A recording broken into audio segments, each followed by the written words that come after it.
Welcome everyone watching on YouTube and in real life. So this is the Love and Protest Poetry Reading at My Place Cafe. Since My Place Cafe is still open during this live stream, stop by and get a spring drip, cold brew, or latte. Above My Place Cafe is a Zen Den, a yoga studio run by Jody Smith. Learn more about these and other yoga sessions, including purchasing some Magic Melon Moment products at thezendenla.com. I'm actually being intentional by not referring to today as an afternoon poetry reading because this afternoon's featured poets are more than just poets. They are artists, visually and instrumentally. I met Vibiana Basadillo Chamberlain at the Altadena Arts Festival last fall. I went there to see Carl Scott read since I usually have said hi to Scott during summer 21 at Sims Poetry Library, where Scott is the library manager. I also went to see Josh Evans read, who I had as a My Place Cafe featured during fall 21. Side note about Evans is that even though I invite authors to read at My Place Cafe, that does not mean that this is the last time I see them. I have since caught One Mic, One Globe by LA Poet Society, which Evans hosts, and I'm ecstatic his Love Poetry collection is out now. I also went there to see Nikolai Garcia read. He's the assistant editor for Dryland Magazine. After the break for that festival, I took Vibiana and Nikolai to have lunch here at My Place Cafe. They even took a photo with Latonya Smith, the owner. Since then, I invited Vibiana to read at My Place Cafe. Omicron derailed her reading here, but I am glad she's here now. Before she is about to read, I invited Nikolai to read here back in February. Nikolai's reading is where I met Juan Amador, who made a special appearance for the Glendale High School Creative Writing Club Showcase on Memorial Day weekend. Also, I invited Scott to read here this past March, and Scott will return next week for the Spectrum Publishing Features event.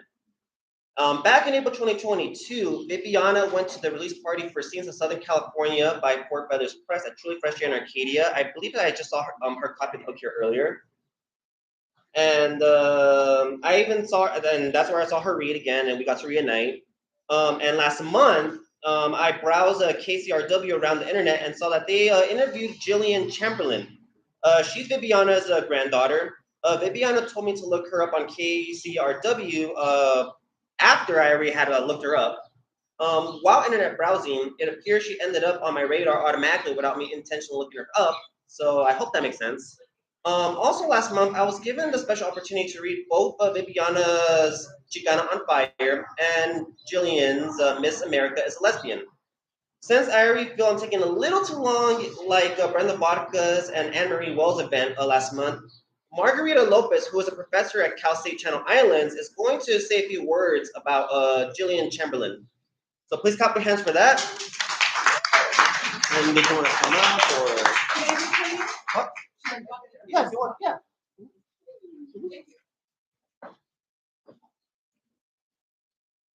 Thank you, Jesse. And I'll say that it is a great honor to be here and see two and more of the Chamberlains here and share with us their talents. First of all, I'll read to you some information that does some credit to Gillian's many talents. This is when she won the Young Arts Award at the DINA.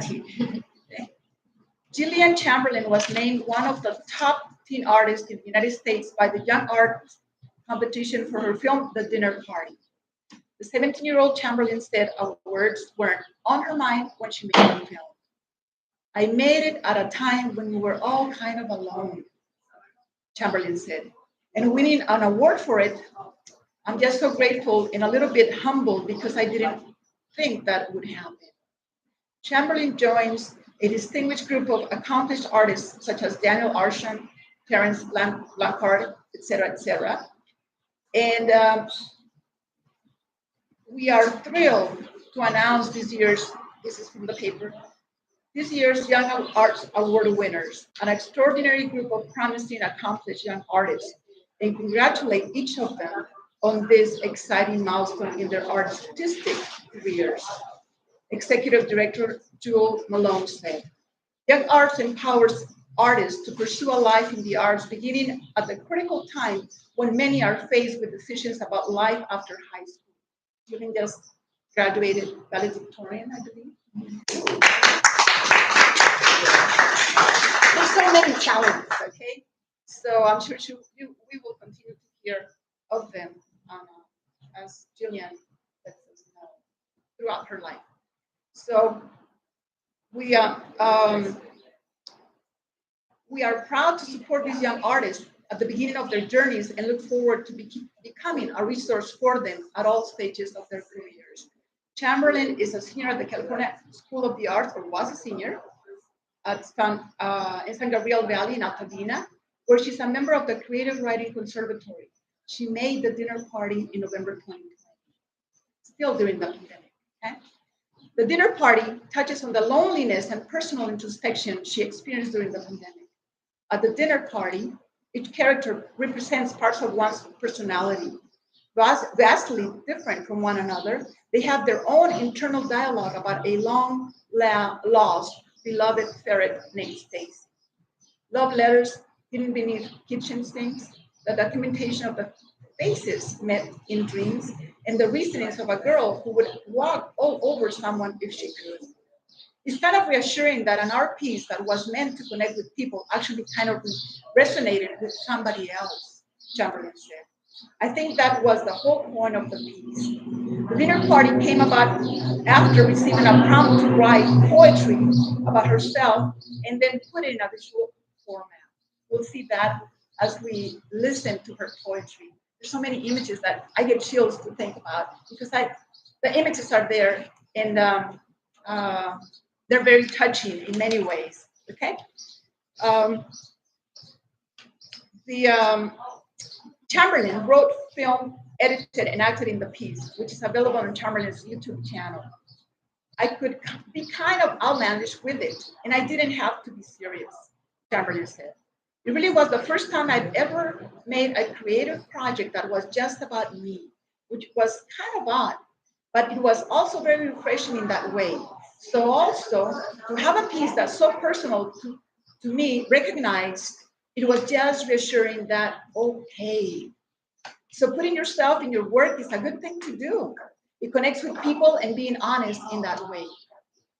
Directly writing about herself was new to her, said Chamberlain, who won an honorable mention, the organization's second highest honor. However, she's thankful to have her work showcased. I'm so grateful to all the mentors that I've had, Sarah, Ellen Pollard, and my school really helped push me in the creative directions and all of my teachers there. The creative writing director, John Blakelock, he's been a super awesome force in my creative drive and evolution. And my family is always super supportive of me. So I'm grateful for that as well. Young Arts is a national competition for children ages 15 to 18 across 10 art disciplines. Students awarded at 3 levels receive financial awards, mentorship, and other support. I think that the emphasis that it gives to recognize and encourage young artists is super important, and I know they have a vast amount of arts that they do recognize,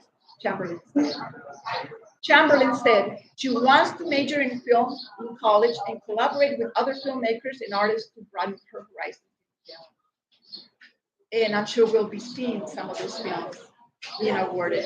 I just want to keep telling stories that are honest and tell good stories that can connect with people, Chamberlain said. That's my main goal as a writer and a filmmaker. It is to tell honest stories that show real problems that aren't really talked about. It's my great honor to introduce to you Gillian Chamberlain.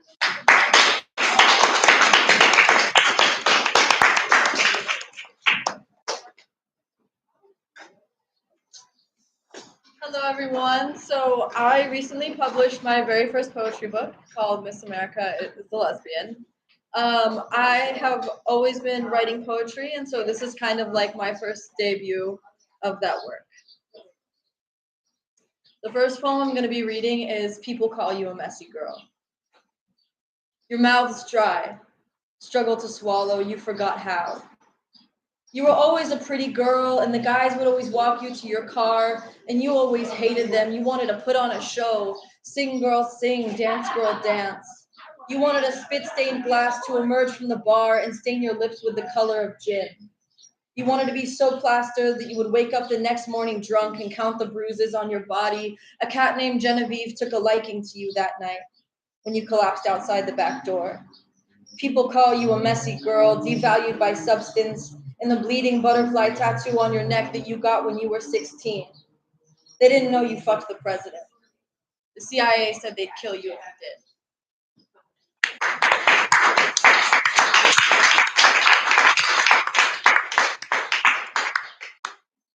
This piece is called God Save Us. He asked me if I had ever seen God before, the man whose lips swelled from a lover's bite.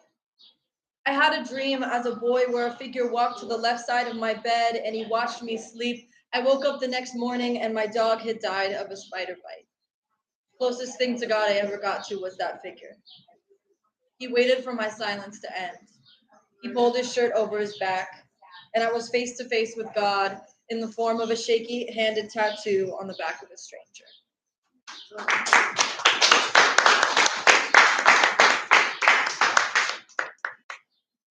This piece is called Bad Boys Club.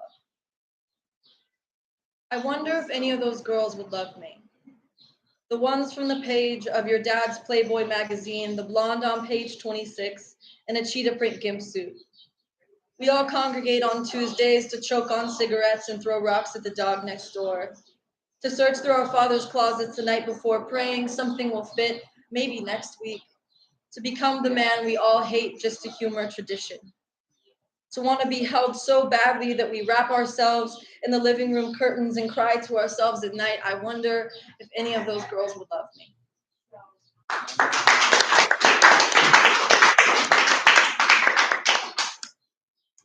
Darcy and Killer. The dogs in your backseat only eat raw meat, and their skulls tower over yours larger tenfold. The windows are down, all four of them, and you play your music, and you think about the blade that sits in your right jean pocket, the blade you've had since you were just a girl. You hope people look at you as you drive just to see who you've become. The mastiffs are the color of cinnamon, Darcy and Killer, they're in love. Never having the time to mourn the puppies you sell, because they'll always have more. Your skin doesn't sag. It clings tighter to you with age, trying to keep you in. Bob your head, sing those words, feel my eyes on your profile. You'll never turn your head, because you know that Darcy's watching me, watching you. Your foot hits the gas. You go slow. It's a joyride.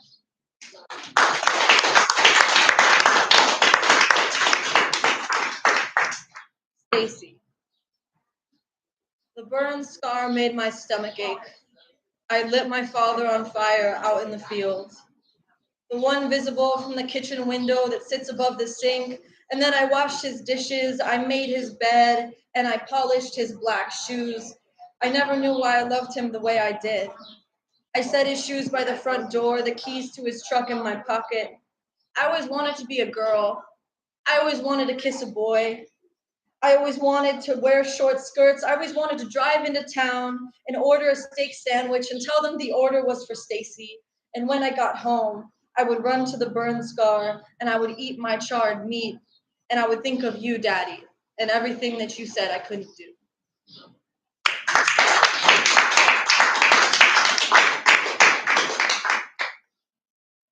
Bare Bones likes guns. I bought a gun. And I watch the girls walk by, and I can tell which one of them wants to die by the color of their shoes. They see me in the window. I can hear their knees crack. The girls with cigarettes I don't fuck with. I know they got a mama at home with bare bones, a woman who hit them when they were young, just so they would know what it felt like to be her.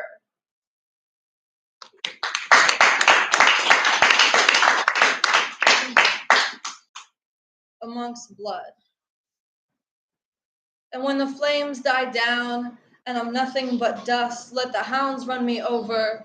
Let them lick me from their paws. Let me sit in their belly. Let me be amongst blood. Let me be amongst blood. Let me be amongst blood. I have a few more I could read. I don't know if I have time. Let's see. This piece is called Watch Him. Watch the game, girl, watch the game. Watch his face, girl, watch his face. See those hands that love you, that mouth that reprimands your name. Watch the game, girl, watch the game. Hold your knees to your chest.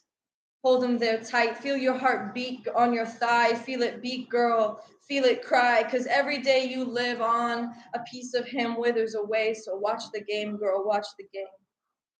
You don't know what teams are playing. Sit by the foot of his chair. He stroked your hair with a calloused hand. Watch the game, girl, watch the game. Premeditated love, a well-practiced occupation. Kiss him good, girl, kiss him good. Sleep in his bed, girl, sleep. He loves you like he loves a dog. He loves you, girl, he loves. Because every day you live on, a piece of him withers away. So watch the game, girl, watch the game.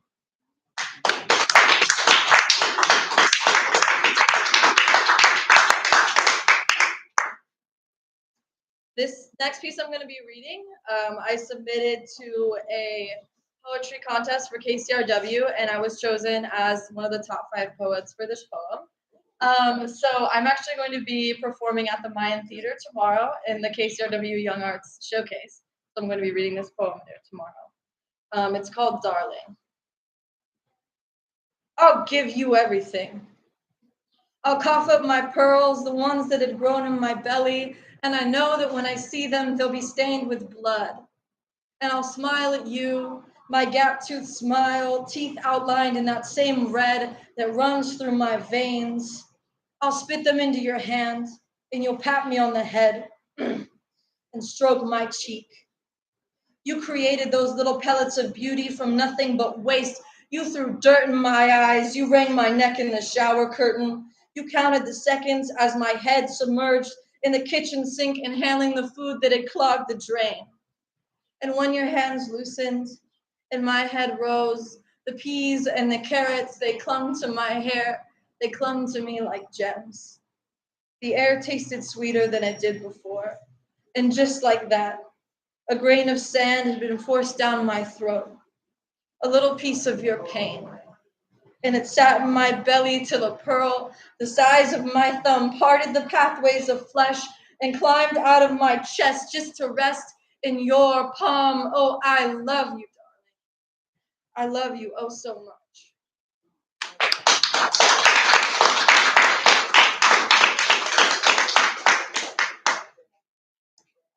This piece is called A Small Kid Named Jack. That little boy was my friend. We'd cut the tails off rats and sport them around town. A pistol on our hips, we felt grown. Collect our bounty, fingers sour to the tongue. Nickels hanging loosely between our fingers.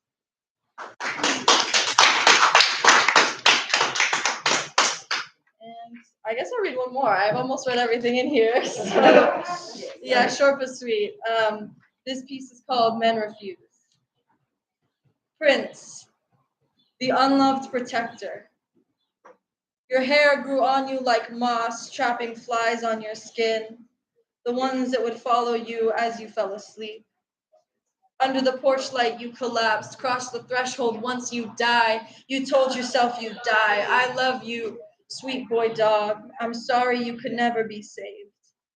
Your life falls in my hands, and your hair grows with mine. Sweet dog was never given a chance to live. Go to a better world where men refuse to conquer. They opened the gates after you had gone. I don't know where you went.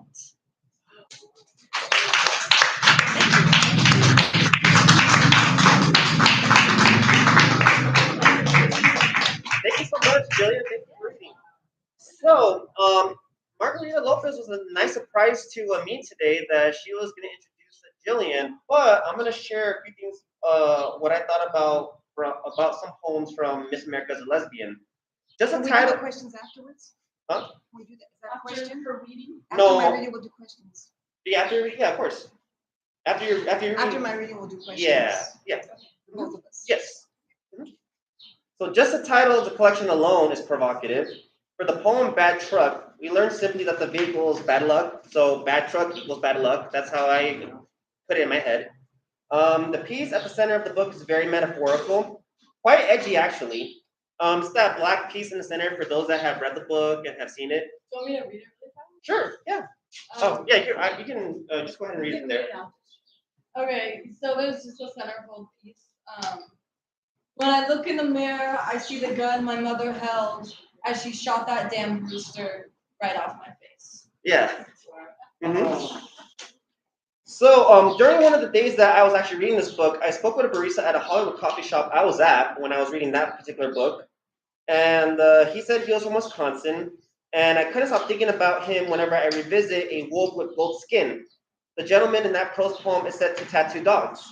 That barista is surely tattooed all around like several people I know. The narrator also talks about a mama at home in Bare Bones Like Guns, which she read earlier, that the mama became their mama. That meaning goes along with one of those progressive insurance commercials where they warn, again, people becoming their parents. Just like Chicana on Fire, I'm grateful for the opportunity to read it out and about.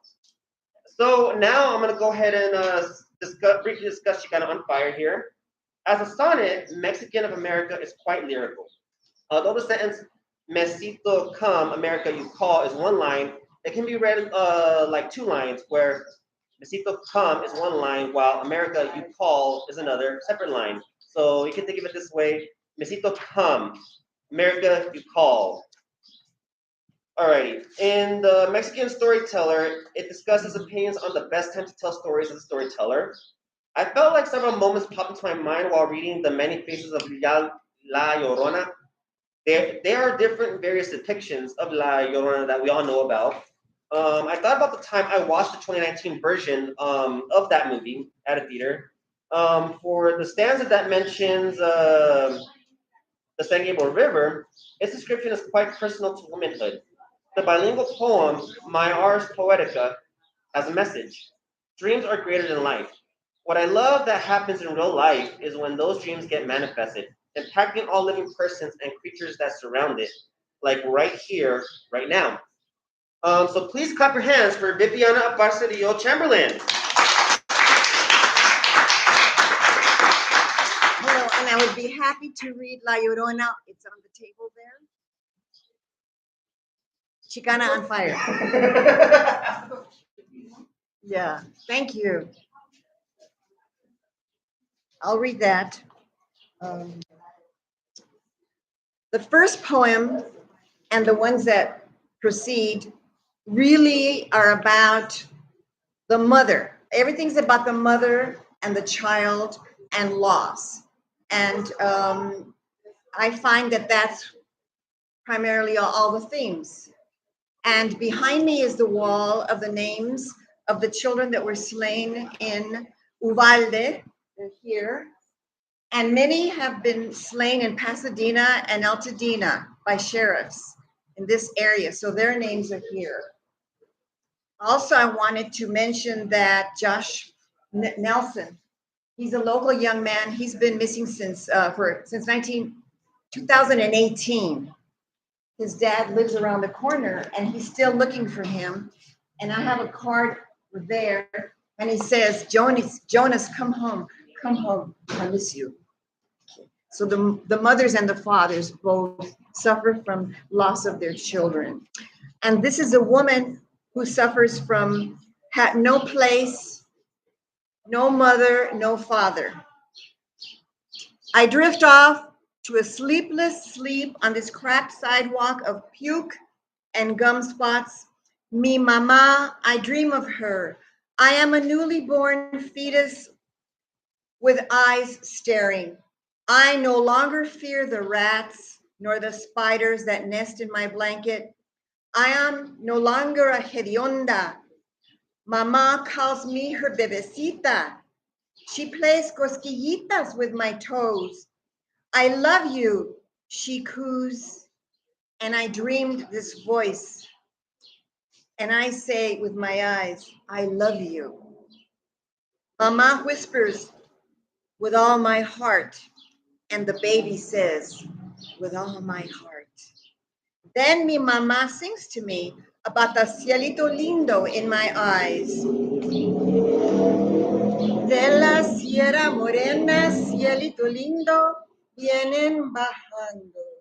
Un par de ojitos negros, cielito lindo de contrabando. This is a very popular Mexican song about a girl child. From the Sierra Morena, and I'm translating it. From the Sierra Morena, my pretty darling, a pair of black eyes, you're coming down, my pretty darling, a forbidden glance. It's also could be the young lady the man is in love with. And this is a reminder about the loss of our children. And as a young mother, even at the day that I married and I knew I was pregnant with John, I was always worried about John. I was always worried about my kids. And it continues today. In the United States, children are not safe. On the way to school, an older kid will knock him down and steal his lunch money. And this was in 1970. Kidnappers drive by elementary schools and steal little boys. Many are never found again. If he's Chicano, a teacher will pinch him or pull his hair for speaking Spanish. In the United States, Chicano children see themselves as on television as scruffy bandits and evil villains. The white man at the 7-Eleven will call him a dirty Mexican and accuse him of stealing. Signs at restaurants say, "No Mexican served." Public pools announce, "No Mexicans, no Negroes." A mother worries about her children. A mother must be very protective. In the United States, children are not safe.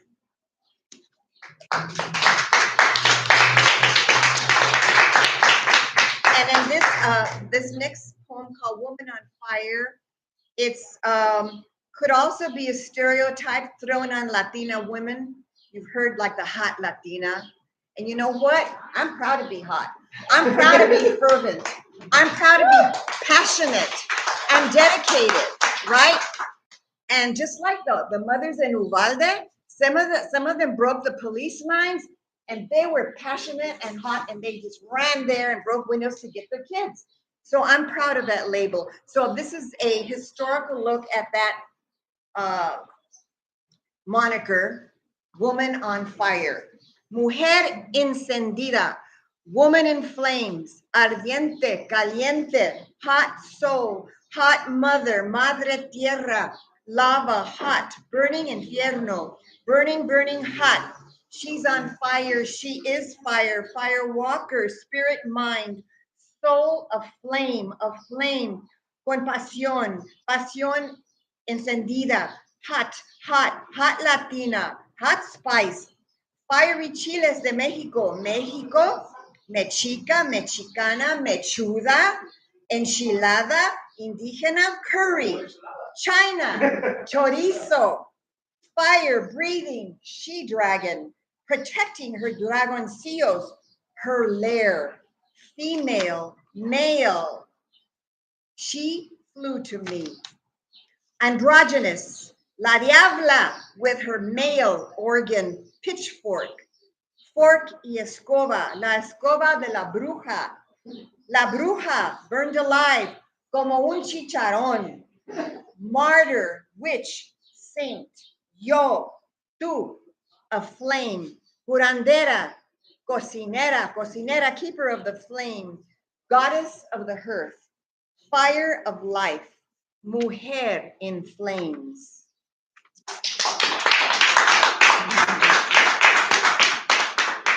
And these are short poems, haiku talking about suffering and only, the parent, you know how it is when you worry about your kids.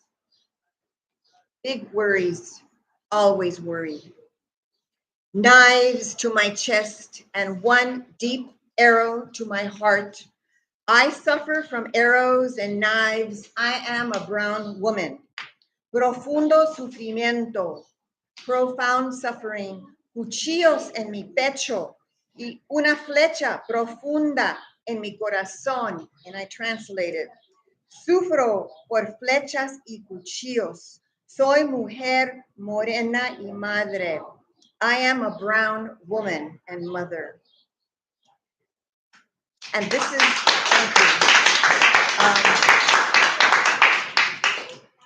I'm going to read this about the literally thousands of women who are slain at the border. And these are special women because they are attached to the maquiladoras, the industrial plants there by the border, where the state brings in the workers from the indigenous workers from Oaxaca and Guatemala, and they bring them into the border, and they're victimized and they disappeared. They disappeared. But through this anguish, there is hope, and I will share that to you. Thousands of them, countless faces below desert sands, children, all of them, of the flayed corn goddess Chipitotec, girls' body parts sprouting out of an exotic garden, a toe here, a finger there, wide set brown eyes, broken cheekbones, gray cracked lips, tongues stiff from desperate screams, frozen in time, mute to tell their stories of abductions, of murders. Nameless indigenous face bust into the border town of Juarez from the southern lands of Mexico, thousands of miles away from home. Women abducted for cheap labor and sex slavery. Once loved in verdant jungles where women and daughters work, own land, these working women are then lured away, their tierras confiscated by land barons who see women's bodies as profit. Nameless assembly line workers, virgins of the border, dressed in blue factory smocks, fodder of the maquiladoras.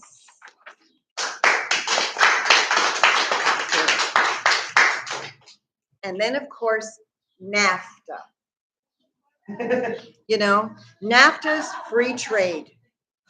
That's what really got this worse. Fair game for senators, police chiefs, narco bosses, and international corporates. Landless and alone. Women traded, consumed like bocadillos at cocktail parties. Shoelace strangulations, necks snapped like string beans, breath sucked out by black-suited vampiros, vampires in cowboy boots. Un milagro, a miracle. The Virgin from Juarez rises from the dead. Newspapers from Juarez and El Paso report. With bloody hands, she crawls out of her own grave. Another sensational periodical screams. Young woman's unearthly voice heard at the dump of the thousand faces. Dry winds of Juarez, a spirit voice weeps. A border ballad tells the story. ¿Por qué me hacen llorar si nunca hice mal? Why do they make me cry? I've done no wrong. My bones far away from home, my spirit cursed to haunt, never to be remembered in this God-forsaken desert. Under you, moon, I'm buried, yet you come and go as you please. Tú te vas de ronda. You go on your rounds.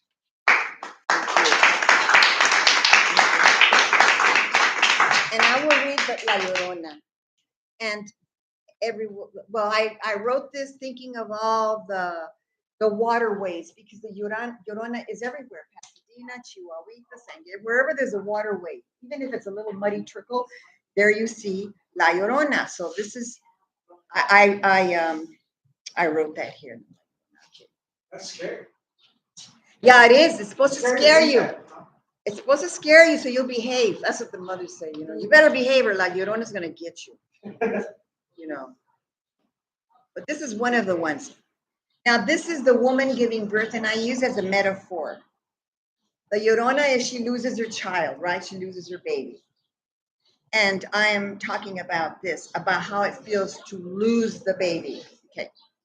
I am La Llorona, river running, birth waters down my thighs, down from my womb, bursts of water, screams of birth, howling wind voice. I push you out, I kiss you. You lie on my swollen breasts. I nurse your hunger. I nest you forever. I am yours. You are mine. Then out there you are killed, shot down in wars.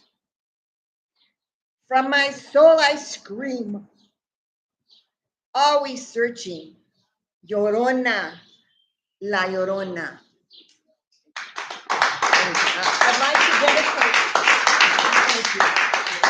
I'd like to dedicate this reading to my grandkids, okay, Nicholas and Emily and Ava.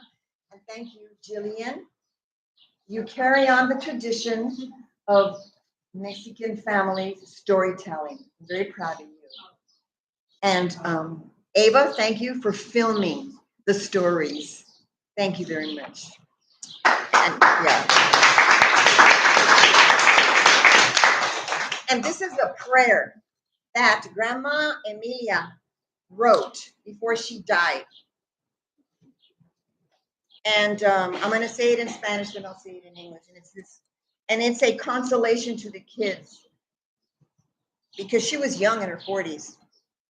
And she said, dicen que los muertos se refugian en calma, que no hay sufrimiento en la otra mansión, que si el cuerpo muera, jamás muera la alma. Y ella es la que te ama con ciega pasión. They say that the dead find refuge in calm, that there is no suffering in the other mansion, la mansión del cielo. That if the body dies, never will the soul. And it is with my soul that I love you with blind passion. And this is Grandma, and there's Susie. Her mother is also Emily. So you're familiar with this beautiful poem and prayer. And thank you very much.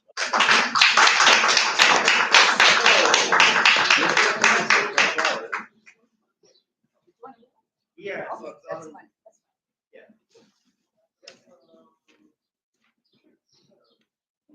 Oh. Thank you for the flowers. All right. So now it's our Q&A session here for this event. I believe Margarita's going to start off with asking some questions to Gillian and Vibiana. Thank you. This is a topic of love. We have this reading focused on love and protest. So my first question is on love.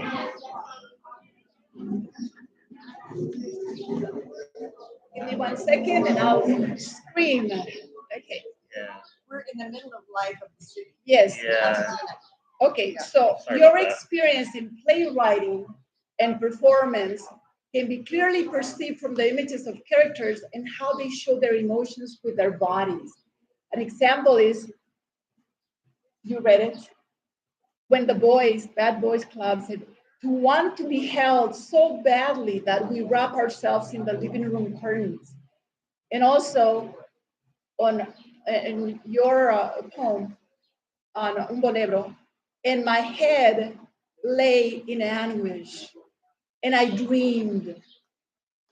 Could you both please elaborate on the way you make your characters perform their love or lack of love in your poetry? For example, in these two poems or any others? Well, in Bolero, I make my poems come to life because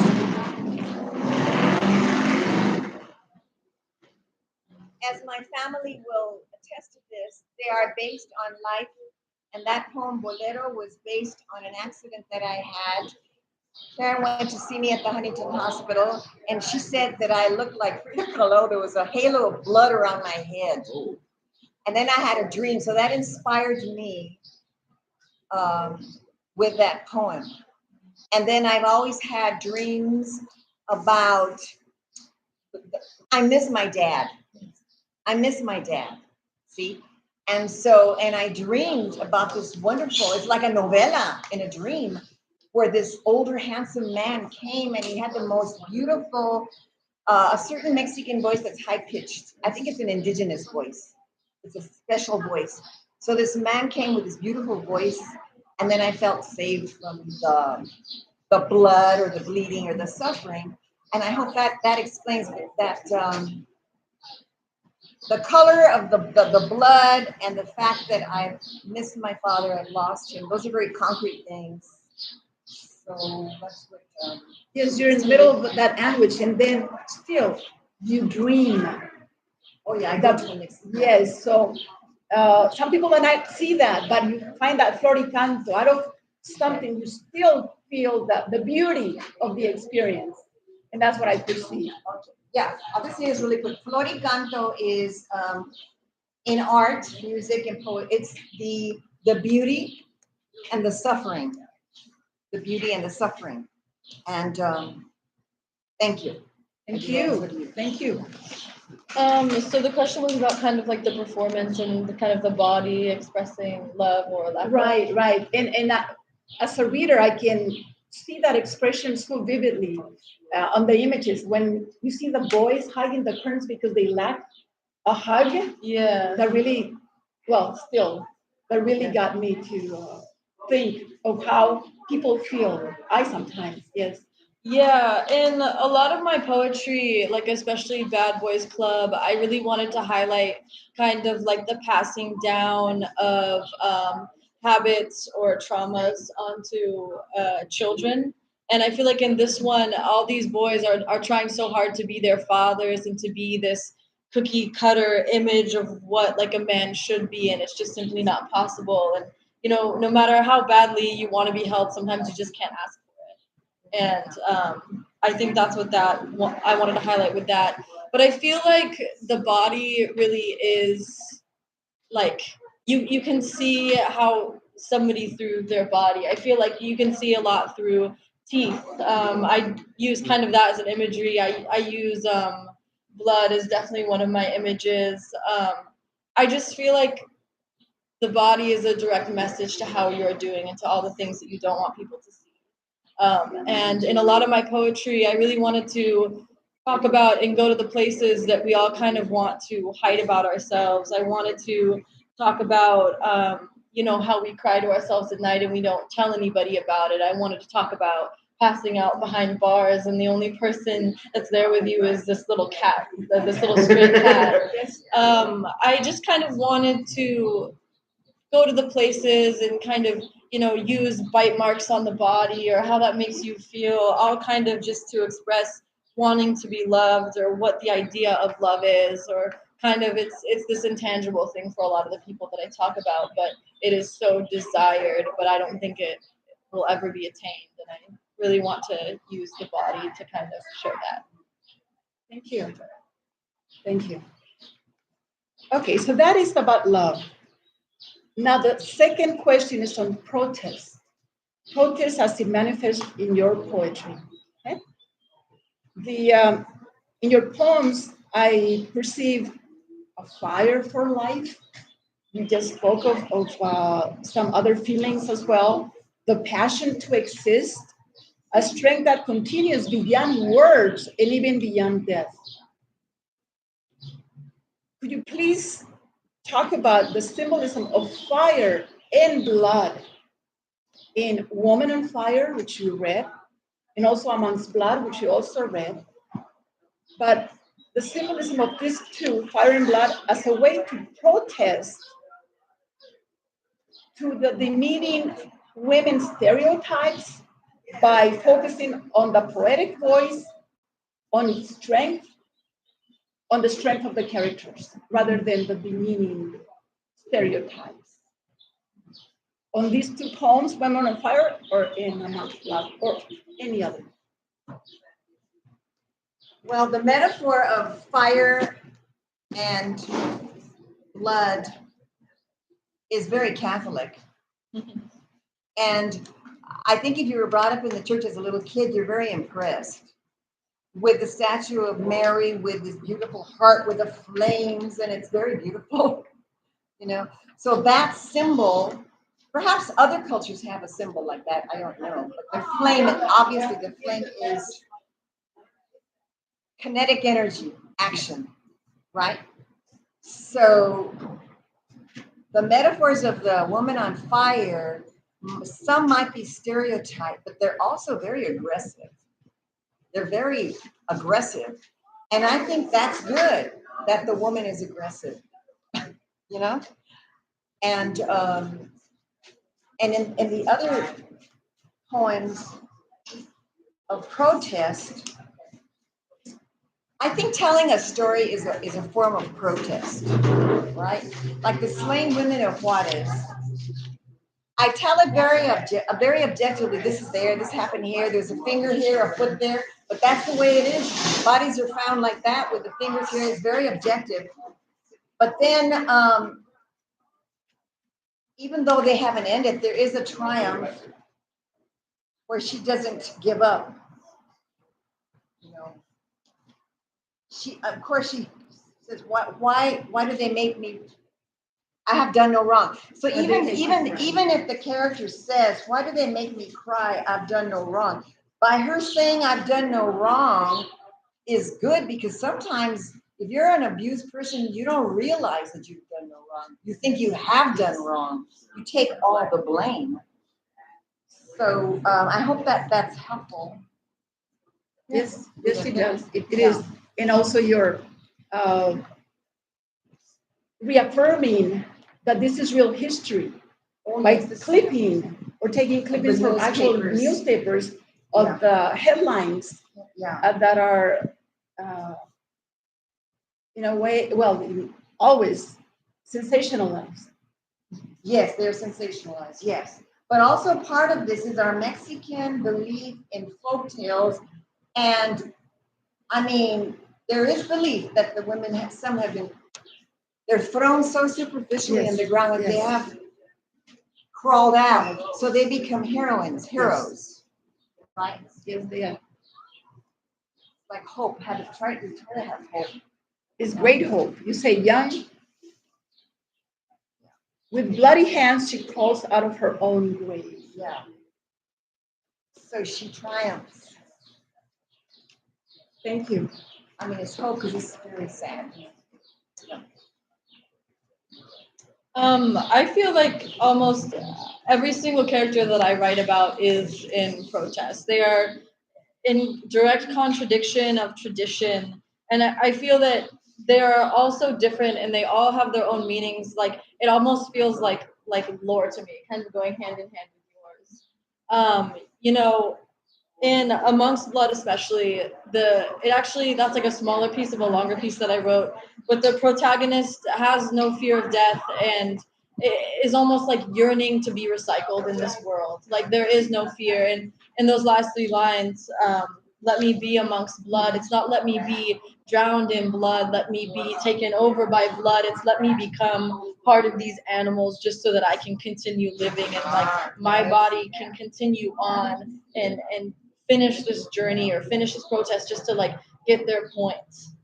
And I feel like it's kind of that like recycling of energy, and that like this character is so strong-willed that they will never die, even let the hounds run me over. It's kind of like let it happen. I'll still be here. I'll still be pushing. I feel like kind of onto more the female image. I'm like so tired of poetry being about like girls with like flowers in their hair.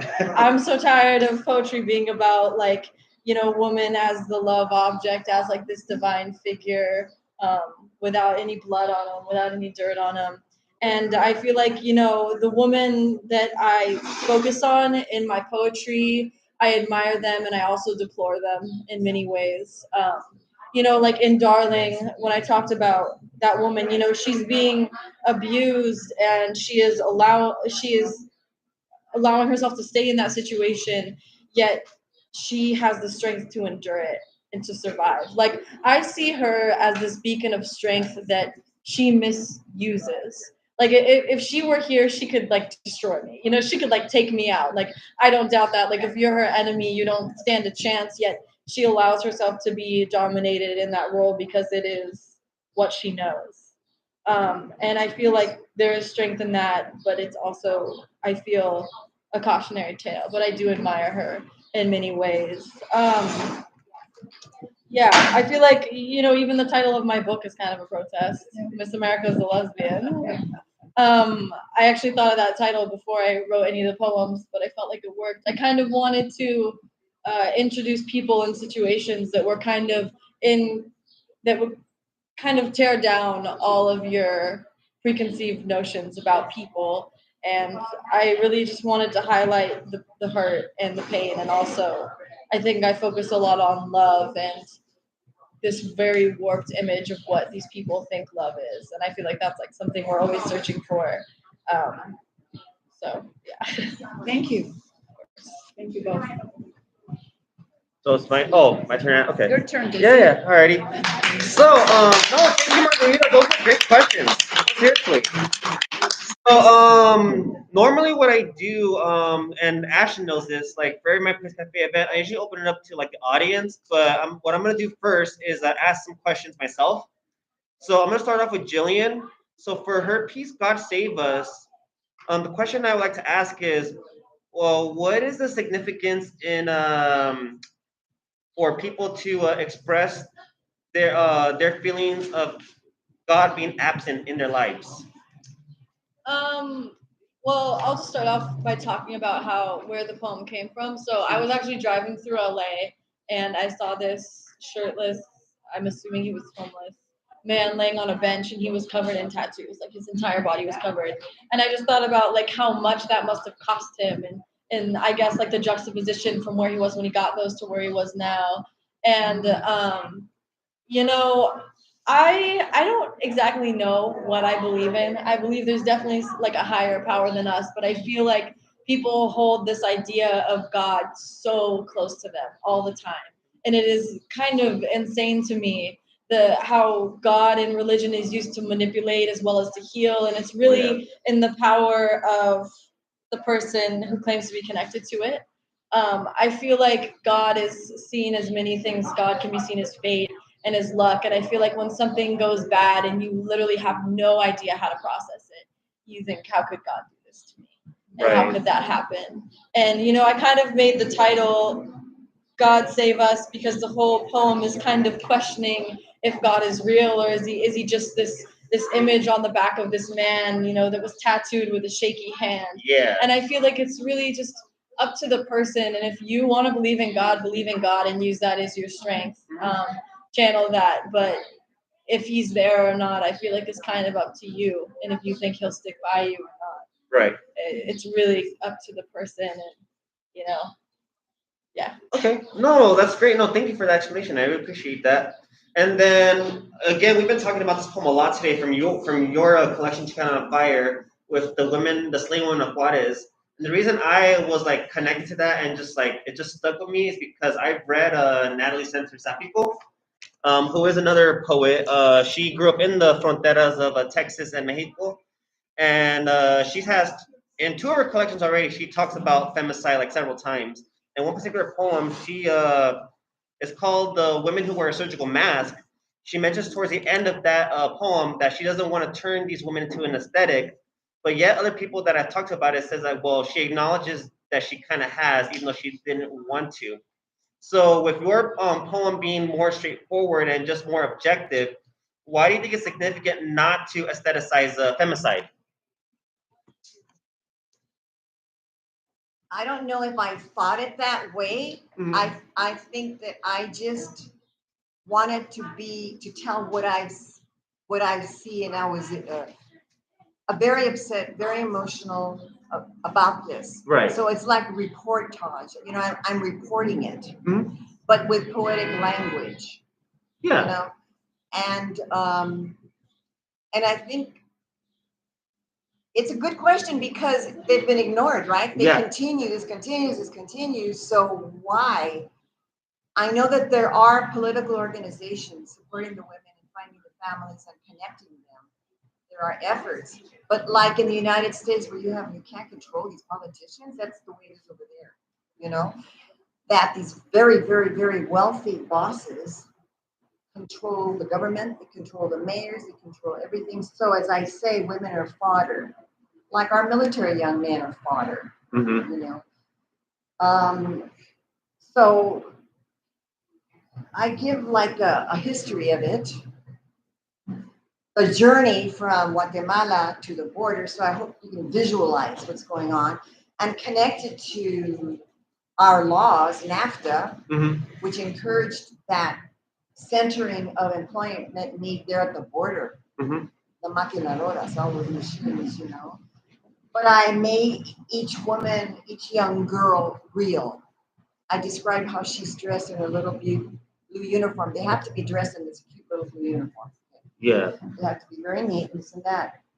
But also, I do put in my own horror language. I guess you might say this is something where I used more horrific, like dramatic, like a novella dramatized. Yeah. But the Virgin of Water rises from the dead, and I say, and I mentioned the men. They're like vampires. To me, they're like vampires. You get the women, you know. They just they're like vampiros. But then I describe in cowboy boots. So in other words, they're slick. These guys are slick money guys that are doing this. And then I did include more reporting, the song and the newspaper to validate that this is for real. Yeah. No, and I like that citation. It's like a citation there. Yeah. Yeah. Like, yeah, no, it's totally sad. And then even with the other quote that I mentioned, she's mentioned before, like, there's other journalists in the past that she feels like they just romanticize it, and you and her don't do that at all. So that's really great. It's like it's very objective. It's very documentary-like. I like how you guys present like the femicide that's happening like in the border, in the borderlands. Oh, and by the way, if you want to write more about femicide or have any essays about it, if you've already started it or not, LA Post Society is accepting a call for submissions for a issue on femicide. And to learn more about that issue, you can just follow them on Instagram. It's LA Post Society. Yeah. LA Poet Society. Yeah, Jessica Wilson will be here. By the way, Jessica Wilson, who is the founder of that organization, will be here tomorrow for the Spectrum Publishing Performance Workshop. So if you want to talk to her more about that, you are welcome to. And then what I'm going to do now is, for the audience, are there any questions for our two readers today? Is it just questions or comments? Comments, yeah, anything really. Yeah. Yeah, I had a comment for the one with bad boys. That's a different thing. Like I'm not used to hearing that. Like I grew up listening to guys trying to be as far away from their fathers as possible, but I did see something on like a show where this kid was trying to imitate his father's shaving, and he can cut himself. So his dad was like, why are you such a rush to grow up? You know, he's like, he was just telling him how he wants to be grown up. He wants to do things that his dad wants to do. So he's like, don't be in a rush to grow up. I'm like, take your time. You'll get there. You'll get to where you gotta get to. So yeah, so I just thought that was interesting. That reminded me of that. Like for me, it's like for those people that do want to be like their parents, they should take the time. But I think that it's like an answer, like a solution. In a way. Does that make sense? Yeah, definitely. I feel like the boys in that poem, they're still like definitely in their innocence. Like I think like there's a line, you know, to become the man they all hate, just to humor a tradition. Like I feel like it's before they've grown out of their innocence, you know, before they realize that, oh, your parents aren't perfect and all those things. So yeah, I definitely like what you were saying. It's kind of like trying to conform so much that, you know, you almost cut yourself. You know, you almost damage yourself. Yeah. Oh yeah. That's crazy. That's exactly what it is. Yeah. You gotta be careful. But it's like, with anything that you change, you're gonna get cut, you're gonna get bruised. But I mean, if you see the goal and it's worth it to you, then I think, shit, why not? Why not go for it, right? Yeah.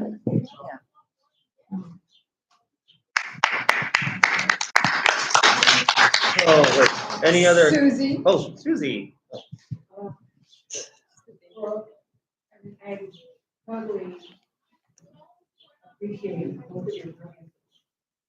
And, what? It's just a hint of a thought. At any point when you're doing your, this own activity, at any point when you're doing your reaction to your story, has there been an evolutionary process with you and your spirituality, where you are having to find a balance?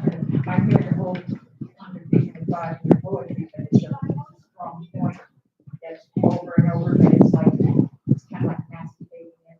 Mhm. Your age is like, that's the appropriate time, all that stuff, right? Mm-hmm.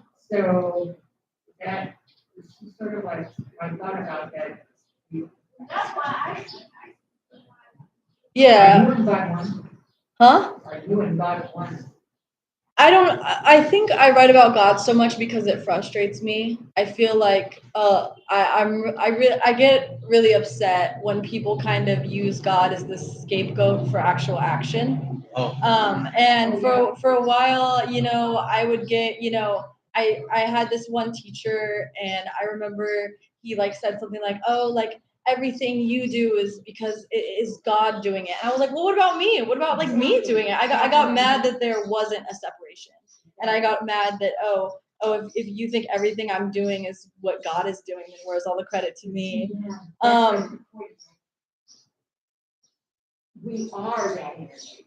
Yeah. And that's something that we haven't harnessed because we have this hierarchy for it. Yeah. And I was kind of like, why are you letting him blown that out of water already?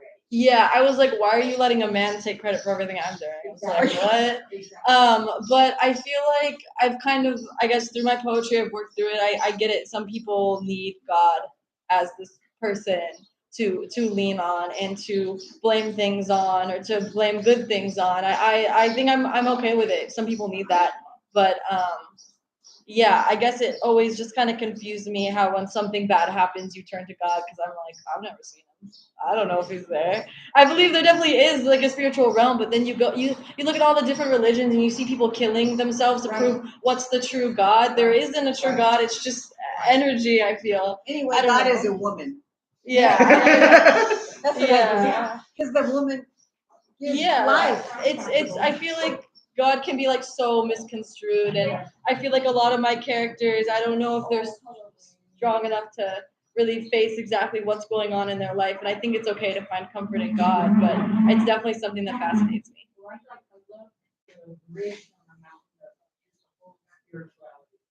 Yeah.